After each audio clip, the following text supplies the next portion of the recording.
noite, irmãos e irmãs, graça e a paz em nome do Senhor Jesus. Nós estamos nos preparando para esse momento da Terça da Esperança.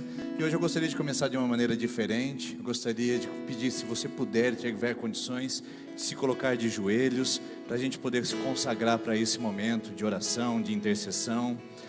Senhor Jesus, aqui nós estamos de joelhos, Pai, para começar esta celebração ao Teu nome. Os joelhos dobrados, ó Pai, são um símbolo da nossa dependência do Senhor. E nós pedimos, ó Pai, que essa noite o Senhor mova a Tua mão de uma maneira extraordinária, poderosa, soberana sobre as nossas vidas, porque nós estamos aqui na dependência do Senhor, Pai. Se o Senhor não vir até esse lugar, não realizar as Tuas obras e os Teus milagres, tudo isso aqui se torna um momento vão, nulo, sem sentido, porque é a Tua presença que nos atrai, é a Tua presença que nos chama para esse lugar. Nós viemos aqui não para ver uma equipe de louvor, não para ver um orador, um pregador. Nós viemos aqui não para passar um tempo religioso, nós viemos aqui para buscar de Tuas mãos as respostas, os milagres, a provisão. Por isso, Deus, de joelhos nós pedimos que o Senhor elimine desse lugar toda a interferência das trevas, toda obra maligna, toda atuação que não seja Tua, Pai. Que o Senhor elimine, repreenda e expulse desse lugar, porque nós damos as boas-vindas e aguardamos somente nos Seus milagres, na Tua intervenção, no Teu sobrenatural nesse lugar. E então, Senhor, venha sobre nós, mova sobre nós, assim nós pedimos, assim nós clamamos, e de joelhos permaneceremos durante toda essa celebração.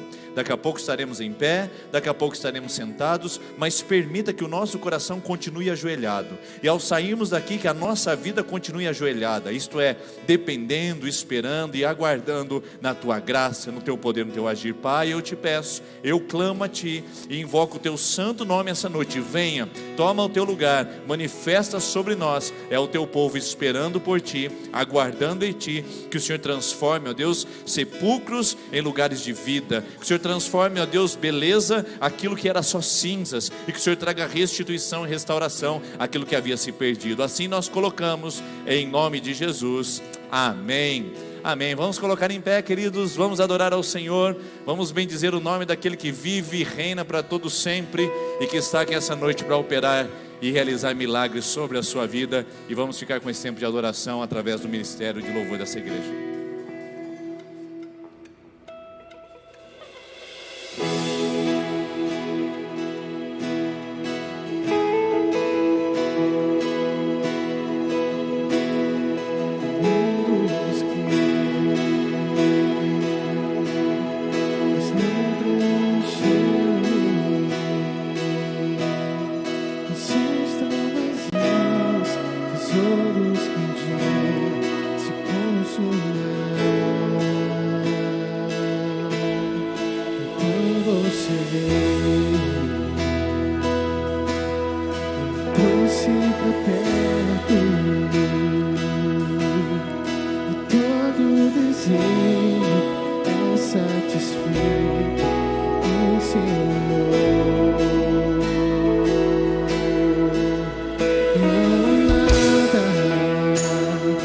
Nada melhor,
Sim, Senhor, nós acreditamos que só o Senhor pode fazer essa noite. E por isso nós estamos aqui, Senhor. Só o Senhor pode fazer, só o Senhor pode trazer vida. Eu quero convidar a equipe de intercessão que vem aqui à frente, por gentileza, nesse momento. Nós vamos orar. E vamos orar para você que está na sua 7ª semana, 6ª semana e 5ª de campanha e de apresentação de suas necessidades diante do Senhor. Nós vamos continuar cantando esse refrão, não há nada melhor. Ele traz a vida aos sepulcros. Vamos dizer novamente e novamente, até que isso faça parte da nossa expectativa essa noite, de que Deus pode fazer. Ele pode. Você diz que não, mas Ele pode. Então, enquanto cantamos, você que está na 7ª semana, 6ª semana e 5ª semana, quero convidar você a vir aqui à frente e receber oração enquanto estamos adorando ao Senhor.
Vamos continuar dizendo isso, vamos dizer isso mais forte.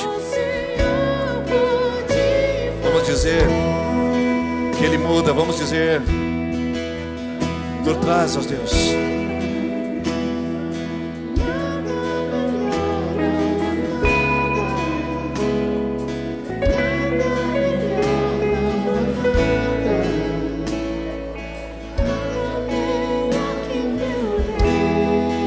Senhor, é melhor do que a Tua presença em nossas vidas.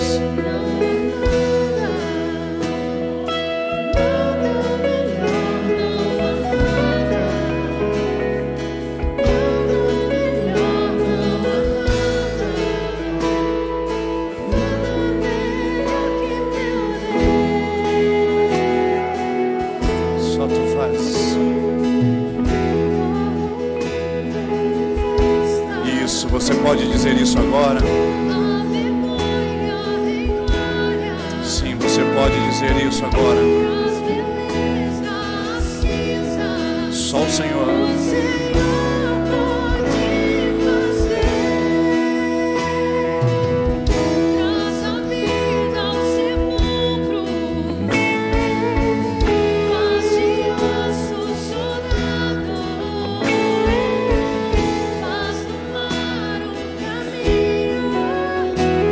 Dizer novamente que Ele transforma o luto. Vamos dizer agora com mais força, como igreja. Vamos dizer isso nesse lugar. Só Ele pode fazer, só Ele pode transformar esse luto da nossa vida, essa trevas do nosso coração. Vamos declarar isso.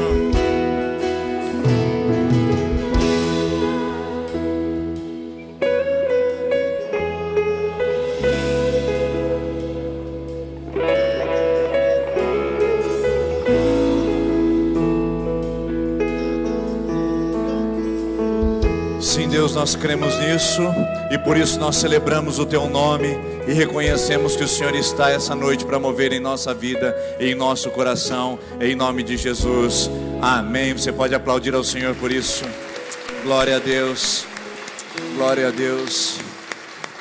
Sejam todos bem-vindos essa noite na nossa celebração da Terça da Esperança. Se você veio preparado para devolver o seu dízimo e a sua oferta, se você veio preparado para fazer a sua contribuição, a próxima canção é para a gente poder fazer isso juntos. Mas eu queria que você não fizesse isso com tristeza ou como uma obrigação, mas como resultado da alegria do seu coração. E para já animar, para levantar o ritmo do nosso coração em alegria, nada melhor do que olhar para a pessoa que está perto de nós e dizer: seja bem-vinda, seja bem-vindo em nome de Jesus. Cumprimente essa pessoa e depois venha devolver seu dízimo e a sua oferta.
levantou. E o Senhor tem falado muito comigo durante essa semana que nós somos os sonhos de Deus. Você sabia que você é um sonho de Deus? Eu sou um sonho de Deus. E quando o Senhor decidiu te formar, quando Ele ainda estava decidindo, antes de te formar, Ele já sonhava com você. Olha como você é importante para Ele, como você é especial. Ele te ama demais, demais. E cada sonho que está aqui é individual. Ele sonhou com você, sonhou comigo, sonhou com quem está do seu lado. Nós somos um exército de sonhos do Senhor. Amém? E eu me senti tão amada durante essa semana quando o Senhor falou isso comigo. Então se sinta amada, se sinta amado, querido por Jesus. E navegue no oceano do Espírito Santo, dependa totalmente dEle.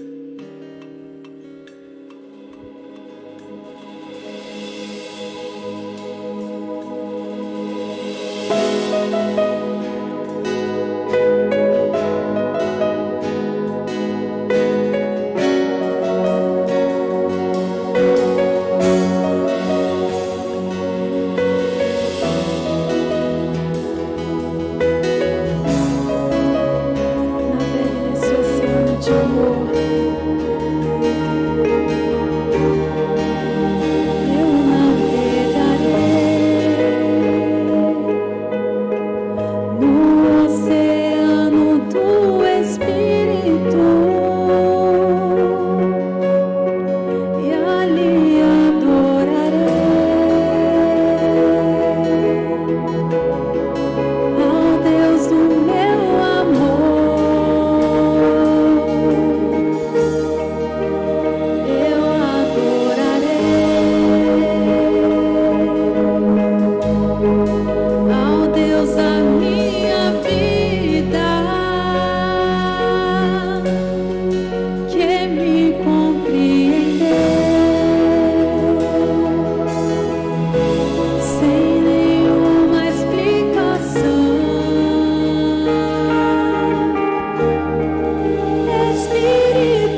Liberdade para agir, liberdade para nos transformar, para nos dar ânimo.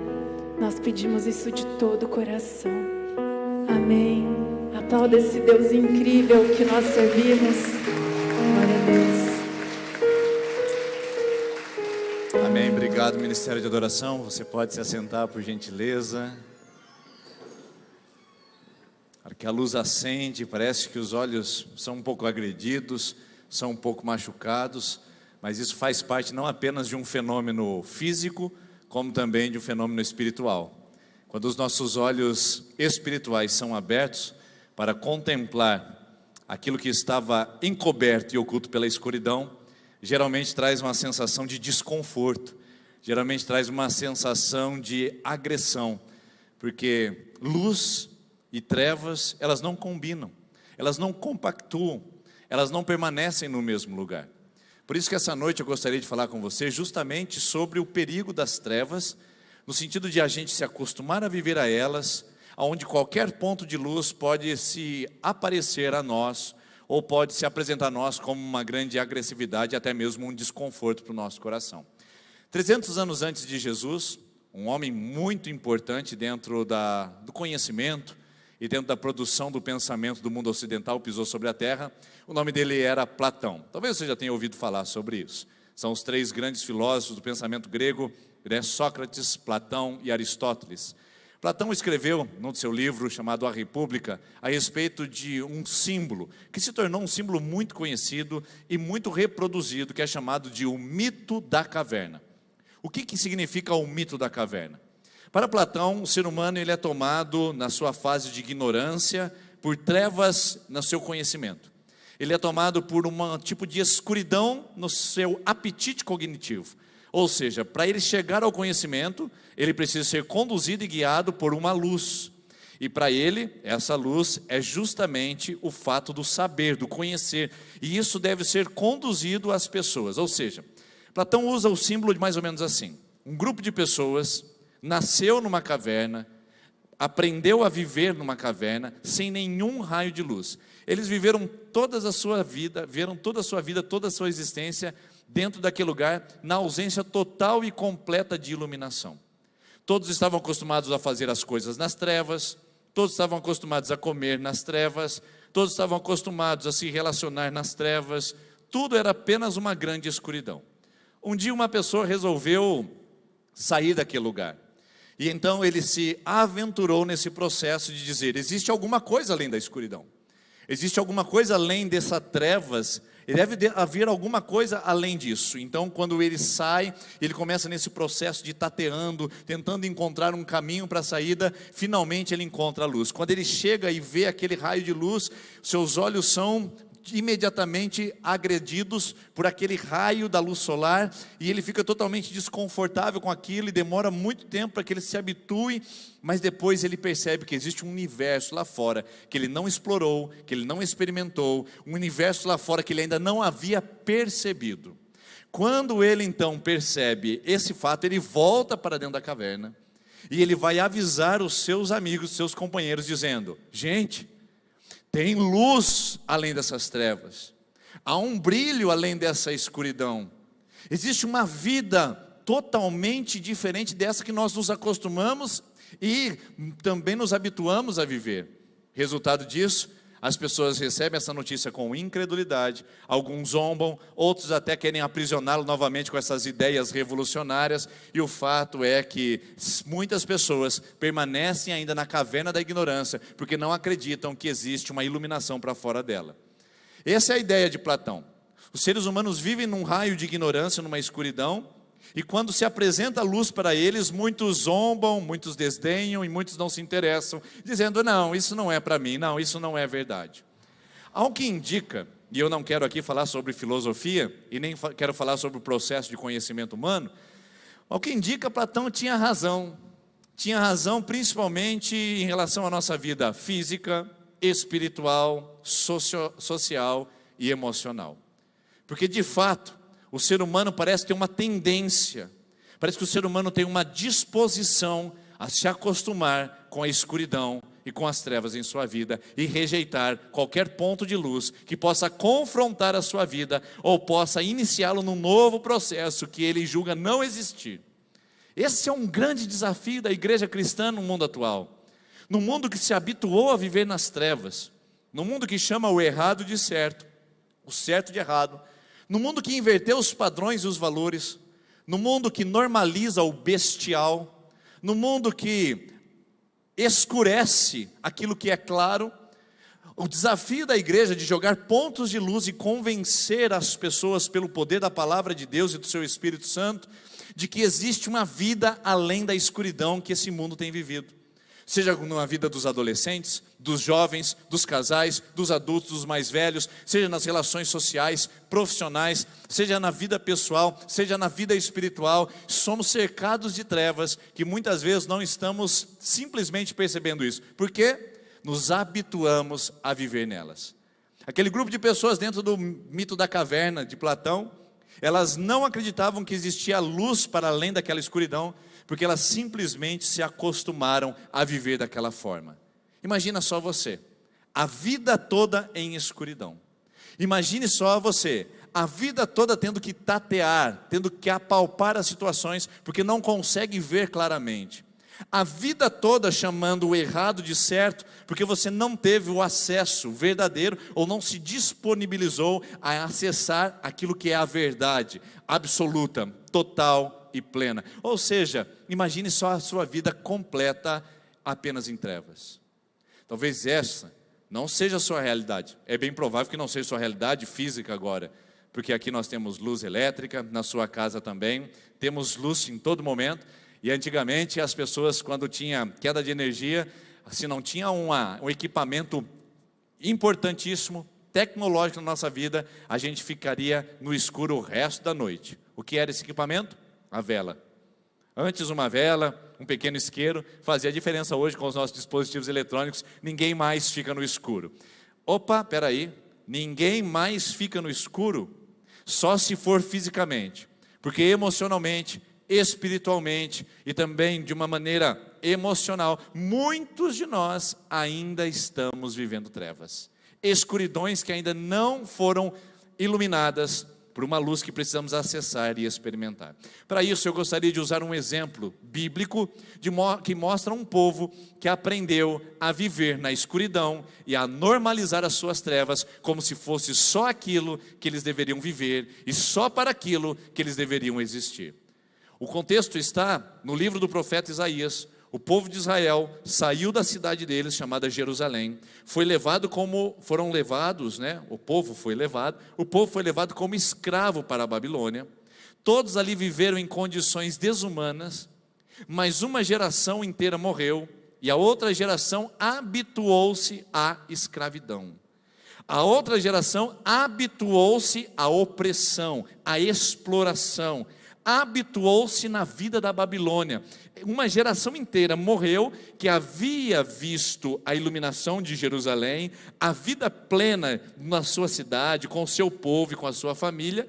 A outra geração que nasceu na Babilônia, que vivia na Babilônia, que nunca tinha visto as luzes de Jerusalém, se habituou a viver como escravos, oprimidos e gente dentro da escuridão de um povo opressor que eram os babilônicos. Aí o que acontece?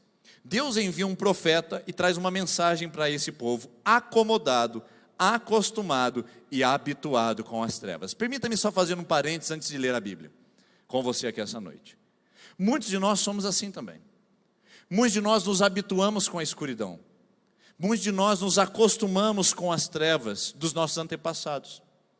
Muita gente aqui defende de que a vida passada nos vícios é uma vida comum, que afinal de contas todo mundo experimenta isso. Uma vida perdida na cachaça, que foi legada talvez pelo seu pai, ou pelo seu avô, ou por pessoas da sua família, fez com que você usasse do copo de cerveja ou do litro de vodka, como se fosse algo habitual, rotineiro na sua casa. Afinal de contas, você cresceu vendo isso. Na minha casa, do lado da minha família materna, nós tivemos grandes problemas com o alcoolismo. O meu avô, pai da minha mãe, morreu de cirrose muito jovem. Os meus tios se enveredaram por muitas vezes em caminhos do alcoolismo. E eu lembro quando criança ainda, de ser molhado meu dedinho em pinga, em copo de cerveja, quando eu tinha meus 7, 8 anos, e colocado na boca enquanto eles estavam num bar, enquanto eles estavam em alguma festa. Eu já sendo iniciado no processo do alcoolismo, que havia já destruído gerações da minha família. Ou seja, uma família inteira experimentando a treva e a escuridão do alcoolismo. E o que você diz? É normal. Por exemplo, uma pessoa que passa a vida toda recebendo o legado da prostituição. O avô foi um prostituto, um mulherengo. A avó teve vários homens, vários casamentos. As destruições familiares são constantes e contínuas, e a pessoa vai crescendo, vivendo, convivendo, e ela diz, a vida é assim mesmo, eu posso ter mais mulheres, eu posso ter outros casamentos, e ela vai se habituando com uma treva e com uma escuridão que ela nasceu dentro. E aí você vai para trazer a luz, aí você vai para trazer a claridade, a pessoa reage e ela se opõe a isso. Outro exemplo, religião. Tem um lugar onde oferece mais treva e escuridão do que religião? A pessoa que foi criada dentro de um centro de candomblé, ou de umbanda em quimbanda, fazendo oferendas aos orixás, tentando manipular através da magia o mundo espiritual, e de repente vem alguém e diz, não, Deus te ama como você é, você não precisa manipulá-lo para que Ele te aceite, você simplesmente precisa reconhecer Jesus como seu Senhor. Chega de vela, chega de galinha, chega de doces, chega de pinga, Jesus aceita o seu coração e não a sua oferenda. Opa, peraí, não, você está ofendendo a minha religião. Assim também como dentro de outras religiões, onde a pessoa se dobra diante de uma estátua, constantemente pedindo a intervenção daquela estátua na sua vida, como se ela tivesse o poder de agir e interferir na sua vida. E quando alguém mostra nas Escrituras dizendo, não se dobrará uma imagem de escultura, nem a ela adorarás, a pessoa reage e diz, opa, peraí, o que é isso? É escuridão, legada por famílias, por gerações. E para isso eu poderia usar o resto da noite falando sobre outras coisas que para você é normal, mas que Deus essa noite diz é escuridão. Você se acostumou com a Babilônia, meu Deus do céu. Você se acostumou a viver no exílio. Tá certo, não é culpa sua, mas hoje você está nesse lugar. Hoje a Bíblia é aberta, hoje Jesus é pregado. Então a partir de hoje você não tem mais desculpas. Tá certo, você é vítima de tudo isso. Te ensinaram a deitar em muitas camas, te ensinaram a virar muitos copos, te ensinaram a cheirar muitas carreiras, te ensinaram a viver na criminalidade, te ensinaram o vantagismo, te ensinaram a enganar, te ensinaram a mentira, o adultério, te ensinaram a prostituição. Sim, te ensinaram muitas coisas, mas hoje você não tem mais desculpa, porque a palavra de Deus é pregada, a luz chega nesse lugar e as trevas têm que recuar. Elas não podem permanecer. Você não está mais na Babilônia. Você não está mais no exílio, você não vive mais num regime opressor, você não vive mais debaixo de escravidão, a não ser que você queira. Deus olha para o povo de Israel na Babilônia e vê que eles estão vivendo como babilônicos, agindo como babilônicos, pensando como babilônicos, se comportando como babilônicos, e Deus não tolera isso. Ele diz: vocês se acostumaram com as trevas, vocês acostumaram a viver dentro da caverna, e vocês precisam encontrar novamente o caminho da minha luz. E então vem o texto, Isaías capítulo de número 60, versículo 1. Olha a palavra inicial: levante-se. Levante-se. Disponha é uma outra tradução. Posicione seria a tradução mais correta e coerente. Posicione-se. Desperte, diz uma outra tradução. Levante, desperta. Tudo isso diz que cabe a você sair do processo de trevas, ou que você entrou, ou que colocaram você. Não há mais desculpas. Deus olha para aquele povo e diz: vocês não são isso que vocês estão vivendo. Às vezes eu olho uma mocinha que chega no gabinete, por exemplo, para conversar, e ela vem toda masculinizada, com trejeitos, e aí ela olha e diz: não, eu sou homossexual. Eu digo: não, você não é. Ela diz: não, eu sou. Eu digo: não, você não é. Eu diz: não, eu sou. Eu diz: não, você não é. Você está, porque ninguém é. Você não foi criado assim, não foi assim que Deus te desenhou. Você pode até estar homossexual, mas você não é. Você apenas aprendeu a conviver com as suas trevas, mas isso não é a sua identidade. Você absorveu algo estranho e alheio a você, que chama de seu, mas não pertence a você. E essa noite, você que está aqui também, com crise na sua identidade sexual, eu lhe digo mesmo: você absorveu algo na sua vida que não diz respeito a você, e que hoje você chama de seu, mas que não é seu. É treva, é escuridão que você aprendeu a conviver. Através de um abuso, através de um distanciamento paterno, através de uma desfiguração da identidade masculina, ou seja, alguma coisa aconteceu para programar a sua escuridão. Você não nasceu nela. Deus não colocou os seres humanos num mundo de escuridão. O mundo se transformou em escuridão, pelos seus valores, pelos seus atos, pelos seus caminhos. Por isso hoje você está aqui para ouvir a palavra de Deus, e é uma palavra que diz a você: levanta. A vida não é assim. Não é porque todo mundo fez que você fará, não é porque a sua família é destruída que a sua será, não é porque não deu certo nas outras pessoas que na sua também não dará. Levanta, desperta, isso não é e não pertence a você. Você não é da Babilônia, você é de Jerusalém. E permita aplicar isso: você não é desse mundo, você não é dos valores dessa terra, você não é das coisas que esse mundo prega, você não é das coisas que essa terra ovaciona, elogia. Você é do céu, você é da Jerusalém celestial, você é da Canaã. Então aprenda de que as suas trevas não são você. Podem estar em você, mas não pertencem a você. Você não nasceu para elas. Não deve ser a sua vida assim, não deve ser o seu futuro assim. Levanta-te, resplandece, que chegou a sua luz, e a glória do Senhor raia sobre você. Eu acredito que isso seja um tanto quanto profético essa noite, de gente que entrou aqui essa noite talvez pela primeira vez, ou gente que entrou algumas vezes, mas nunca percebeu Deus falando tão claramente, tão diretamente como dessa maneira. Deus vai falar com você através dessa leitura. Olha só, de novo: levanta-te, resplandece, chegou a sua luz, e a glória do Senhor raia, brilha sobre você. Você não é assim, você está assim, mas hoje Deus muda seu destino, muda a sua história.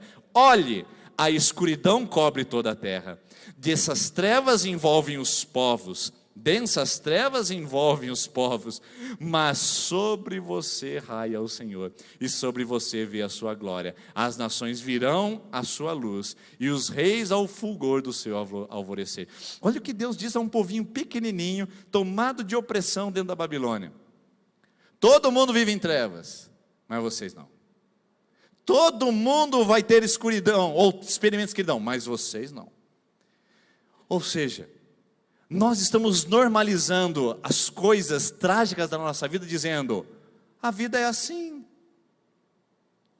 O mundo é difícil. Acontece nas melhores famílias. Conversas como essa são conversas contínuas e constantes para justificar o aprisionamento às nossas trevas. Conversas de passividade, de apatia, de covardia, onde eu não me disponho, onde eu normalizo o bestial e digo, é assim mesmo. Todos os casais dormem em camas separadas, todos podem, mas você não, porque você conhece a palavra de Deus. Todas as pessoas têm várias experiências íntimas antes de se casar, todos podem ter, mas você não, porque você conhece a palavra de Deus. Todo mundo bebe um golinho, todos podem beber um golinho, mas você não, porque você conhece a palavra de Deus.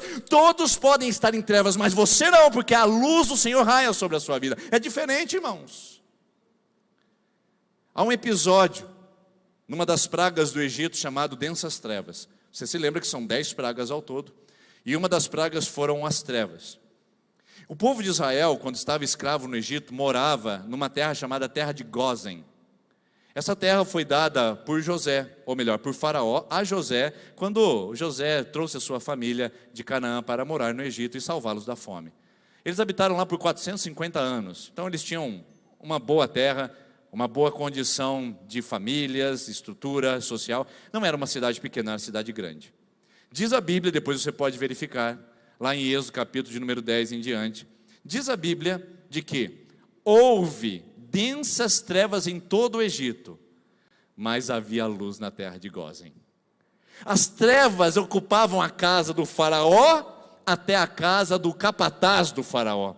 As trevas ocupavam os palácios até os casebres do Egito, mas as trevas não chegavam na casa de quem temia o Senhor. As trevas não habitavam naqueles que temiam a palavra de Deus. O povo judeu tinha luz, mesmo que havia escuridão por todos os lados. Irmãos, nós não temos desculpas. Nós não temos alternativas. Ou nós vivemos na luz, ou nós abraçamos a escuridão. Não há penumbra na vida cristã. Não há penumbra no andar com Jesus Cristo. A gente cria uma imagem que ou a pessoa está em trevas, ou ela é um ser iluminado. Essa ideia do espiritismo não é cristã. Ou ela está nas sombras, ou ela é ser iluminado. E a gente pode estar aí talvez nesse processo de penumbra, tentando achar luz. Não, irmãos, não existe meio termo. Ou estou nas trevas, ou estou caminhando na luz. Por isso que Jesus disse em João 8:12. Jesus disse em João 8:12, eu sou a luz da vida. Aquele que me seguir jamais andará em trevas. Como eu posso dizer que você é um cristão? Como podemos dizer que você é um discípulo de Jesus se a tua vida, a tua história é repleta de trevas? É repleta de escuridões. E por que elas são assim? Porque a escuridão é boa, que ela esconde o que nós não queremos ver. Tem coisa melhor do que isso? Esconder as coisas na escuridão? Tem coisa melhor do que isso? Do que aquelas coisas desagradáveis a gente deixar no porão, onde não tem iluminação? É a melhor coisa que existe. A gente esconde, apaga a luz e ninguém mexe naquele lugar. Por que muitos de nós não queremos a luz? Porque não queremos ser expostos àquilo que precisamos resolver, àquilo que precisamos agir e atingir na nossa vida. Por isso eu posso dizer para você que a escuridão pode ser confortável, sim. Sim, a escuridão pode ser confortável, porque com o tempo a gente vai se acostumando a viver com ela. Todas as sextas-feiras aqui, agora não nesse período de dezembro, mas os jovens estavam fazendo vigílias aqui. E nós fazemos a vigília da seguinte maneira: para ficar mais à vontade, um momento de oração, nós apagamos todas as luzes do templo. Quando a gente apaga a luz do templo, queridos, simplesmente acontece um fato.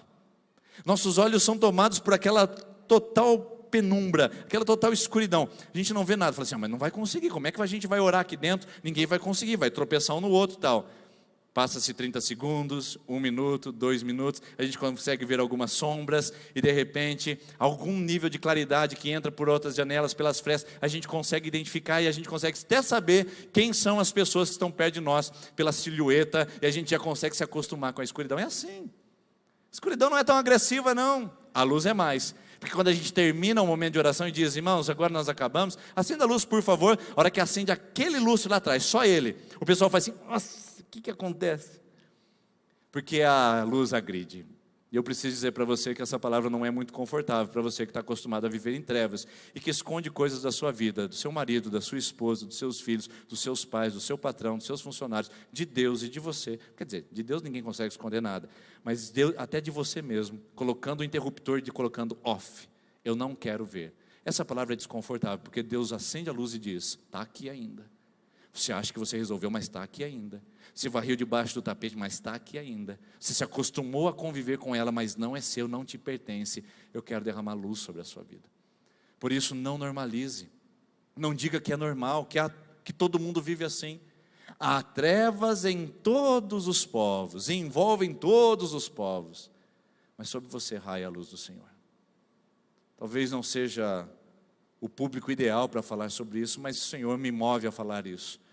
Muitos de vocês não são membros dessa comunidade, muitos de vocês não têm a responsabilidade de zelar pela postura cristã, muitos de vocês são simpatizantes, frequentadores dessa comunidade, mas o Senhor me coloca em confronto com essa palavra para dizer a você o seguinte, as trevas envolvem todos os povos, as pessoas estão dizendo que todo mundo tem direito de viver assim, as pessoas dizem que você tem o direito de ser feliz, mesmo que isso prejudique os outros, e prejudique a você mesmo, em nome da felicidade.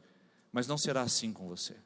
O mundo diz que você pode fazer tudo, mas não será assim com você. Com você é diferente, porque a luz do Senhor raia sobre você. A presença de Jesus está sobre a sua vida, e isso é diferente. Então não se acostume com a escuridão só porque te ensinaram a conviver com ela, a viver dentro dela. Não se acostume com a escuridão só porque é confortável e a luz e o brilho traz algum tipo de exposição e agressão aos nossos olhos. Não fuja da sua responsabilidade de lidar com as suas sombras e com as suas trevas, agindo nela e esperando a luz de Cristo e pedindo por ela. Mas sobretudo, saiba que essa luz não vem de você. Não vem, queridos. Tem muita coisa sendo oferecida hoje nos nossos dias. Você vai numa livraria e diz 5 passos para você restaurar o seu casamento. Você vai num outro lugar e lê um artigo da internet 7 maneiras para você dar um jeito na sua preguiça. Você vai num outro lugar e diz fórmula mágica para acabar com os vícios.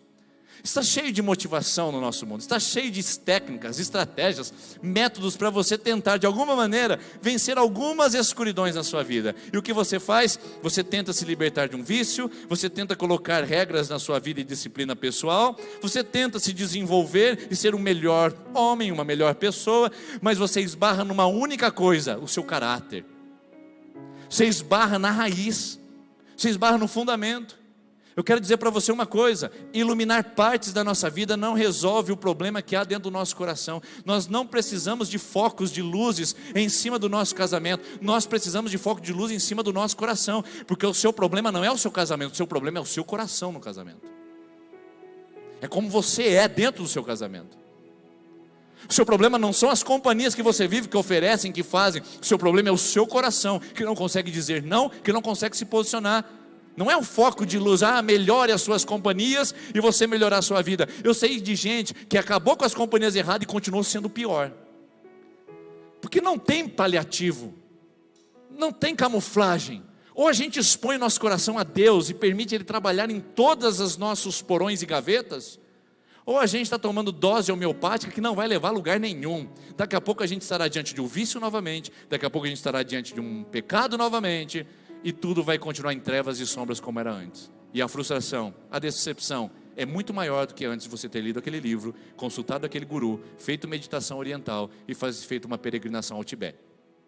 Tá bom, eu exagerei com peregrinação ao Tibete, mas todas as outras coisas é possível você fazer ainda hoje. E muita gente tem entrado nesse charlatanismo, dizendo técnicas, métodos e recursos vão melhorar a minha vida. Pode até fazer um efeito colateral, mas a raiz ainda continua com danos. Se não houver luz na sua alma, no seu caráter, todas as outras áreas estarão passageiramente, temporariamente transformadas.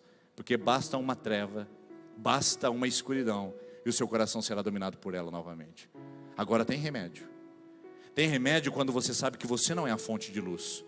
Quando você sabe que técnica não é fonte de luz.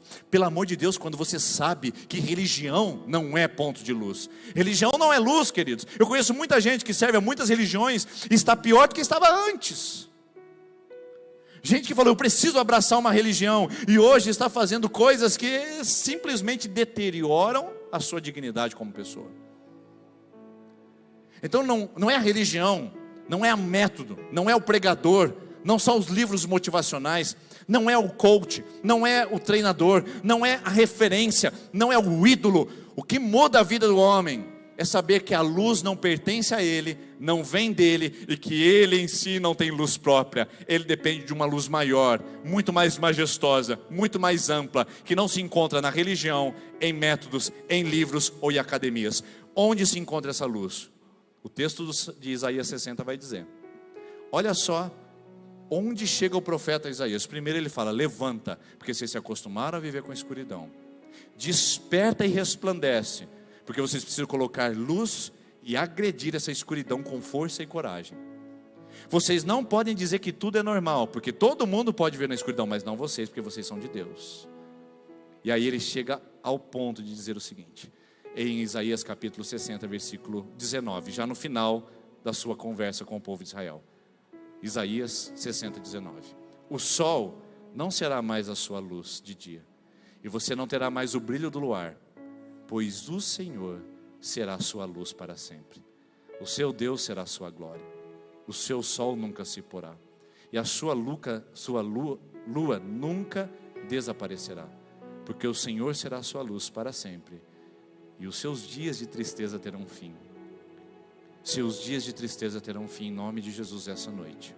Mas para isso, a gente precisa andar na contramão. E de trás para frente nesse texto, eu quero perguntar, quantos aqui essa noite querem que os seus dias de tristeza tenham fim? Levanta a mão só para eu saber. Amém. Amém. Então olha só o processo. Você precisa encontrar essa luz, porque os dias de tristeza não desaparecem quando a gente ganha mais dinheiro. Os dias de tristeza não desaparecem quando a gente se casa. Os dias de tristeza não desaparecem quando nasce o filho. Os dias de tristeza não desaparecem quando a gente muda de cidade. O dia de tristeza não desaparece quando a gente vence um vício. O dia de tristeza só desaparece, ou os dias de tristeza só desaparecem quando a gente encontra a fonte da suprema alegria, Jesus Cristo, a luz da vida. Só quando você encontra Jesus é que a luz brilha na escuridão e que você encontra alegria, paz permanente na sua vida, no seu coração. Significa, pastor, que nunca mais sofrerei? Não é verdade. Significa que nunca mais terei nenhum momento de tristeza? Também não é verdade. Você deixa de ter uma vida triste e passa a ter uma vida feliz. Porque hoje, vamos ser sinceros, o que você tem é uma vida triste com picos de alegria. Uma balada, uma noite, uma cachaça, talvez alguma coisa momentânea, uma cama, uma amizade, uma churrascada, talvez alguma coisa que traga para você uma alegria momentânea. Sim, sua vida é triste e você tem alguns picos de alegria dizendo, uhul, minha vida vale a pena. Quando você recebe o salário que dura pelo menos uns 3, 4 dias, aquela alegria até que ele comece a pagar as contas e vai embora. Quando você vem num culto e escuta uma mensagem, ou até mesmo ouve um louvor impactante, uhul, minha vida agora tem sentido. Muitas pessoas têm uma vida triste com picos de alegria, mas Deus quer inverter essa lógica. Deus quer te dar uma vida feliz com alguns picos de tristeza que fazem parte da nossa vida, mas Deus quer brilhar na sua escuridão e te dar uma vida plena, constante e contínua na presença dEle. Para isso, você não tem luz própria. Não é você quem ilumina, não são os motivadores ou os gurus do mundo que iluminam você, não é o seu patrão, nem seu funcionário, nem seu dinheiro, esse lixo que você acha que vai levar você em algum lugar. não é a sua posição. Eu preciso me expor, eu preciso agora ser um ícone, eu preciso ser aplaudido, validado na internet. Não é esse lixo que faz você ter luz própria.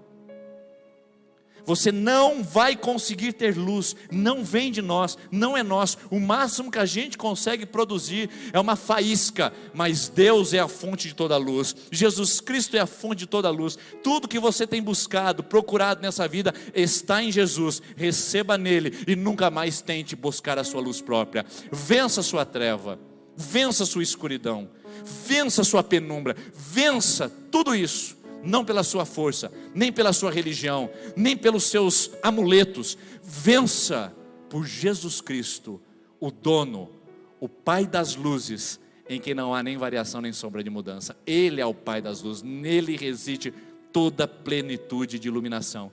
É Ele que nos ilumina, é Ele que ilumina a sua vida. Enquanto a equipe de louvor vem aqui à frente, nós vamos cantar essa última canção. Eu quero lembrar de uma aula de ciências, que nunca mais saiu da minha mente. Eu reprovei numa matéria, lá quando eu estava no meu 8º ano, ciências. E eu lembro que uma questão, eu tive que memorizar muito, astros iluminados e astros luminosos. Eu memorizei esse também, os planetas do sistema solar.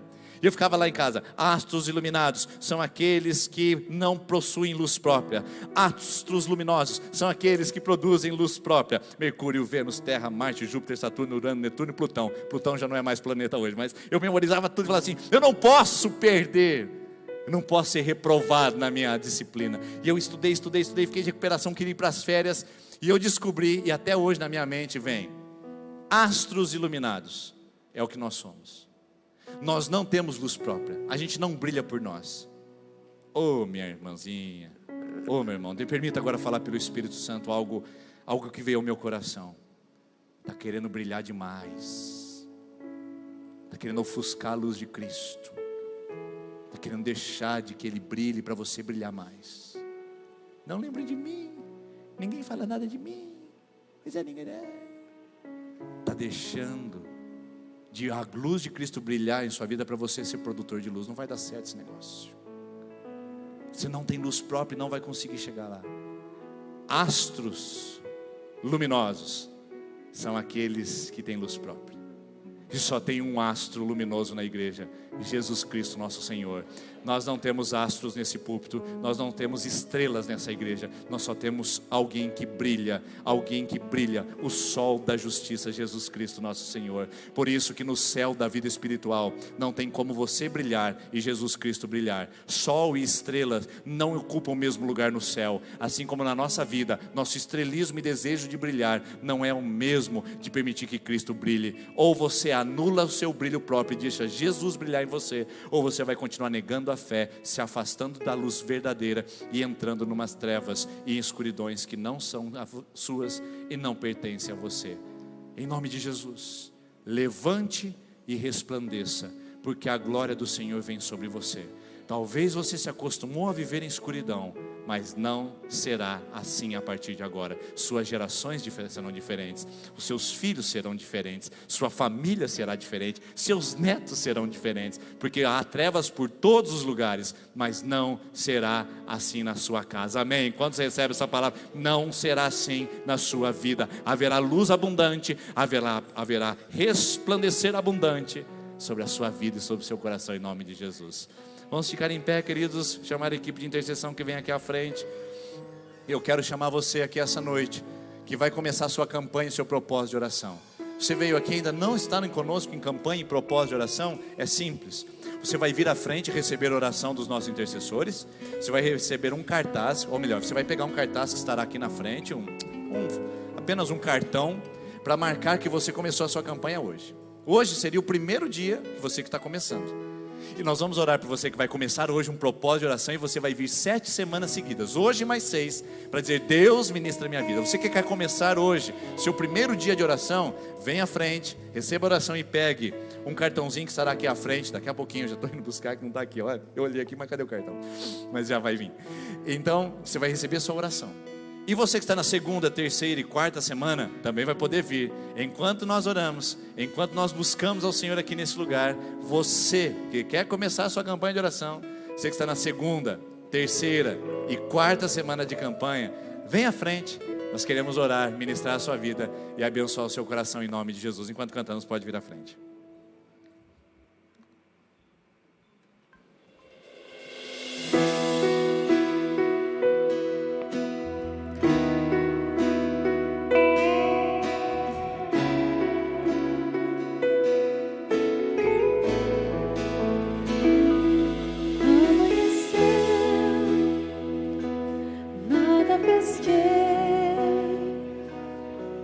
Parecia ser apenas mais um dia como qualquer outro. Estava cansado, sem forças, desanimado, decidido a largar tudo e parar. Deus conhece tua estrutura, sabe o que está fazendo. Mesmo que seja difícil, não pare, Ele está vendo. Olhou todas suas lágrimas e mandou a te falar. Pegue o que Ele te entregou e volte para o mar, que é o teu lugar. Quem mandou largar a rede? Quem mandou você parar? Volte para o mar. No lugar da tua vergonha eu vou te honrar. Quem mandou largar a rede? Quem mandou você parar? Volte para o mar alto. No lugar da tua vergonha eu vou te honrar. Filho, eu vou te honrar.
pare, não se acomode com a escuridão.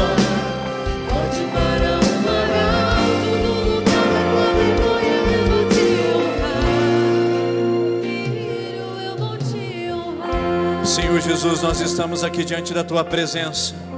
Nós não vamos parar, porque no lugar da nossa escuridão o Senhor vai iluminar, no lugar das nossas trevas o Senhor vai resplandecer.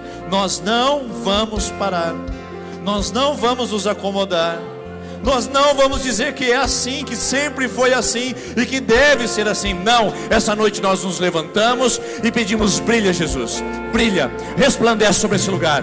Bate em retirada desse lugar em nome de Jesus todas as trevas, toda a escuridão que tem envolvido esse coração, essa mente, todo o vício, espírito de vício que tem dominado esse coração. Nós agora repreendemos em nome de Jesus toda a religiosidade que tem feito essa pessoa pular de igrejas em igrejas, de rituais em rituais. Oh Deus, essa noite tem gente aqui que se acostumou a fazer rituais. O Senhor convida essa pessoa a abandonar ritualismos e encontrar o Senhor Jesus, a fonte de luz do seu coração. Essa pessoa está procurando luz em muitos lugares, em muitos rituais, em muitas oferendas, mas essa noite ela encontrou. Essa palavra para você, minha irmã, escute isso, hein? Escute isso. Você procurou luz em muitos lugares, em muitos rituais, tantas oferendas que prometiam para você iluminação, e você chegou aqui essa noite em mais trevas do que nunca. Jesus é a sua luz. Receba a luz na sua vida. Viva Cristo e veja suas trevas acabarem essa noite, em nome de Jesus e pelo poder do Evangelho de Cristo. Senhor, move sobre nós, leva-nos para resplandecer a tua glória. Pode ter trevas em todos os lugares, mas na nossa casa não. Aleluia. Nos nossos filhos não, no nosso casamento não, na nossa empresa não. Pode ter trevas em todos os lugares, mas na nossa vida não. Reina o Senhor Jesus, brilha o Senhor Jesus, brilha sobre nós, em nome de Jesus, em nome de Jesus. Deus abençoe você, Ele brilhe sobre a sua casa, e que essa semana você viva a luz de Cristo sobre a sua vida. Amém.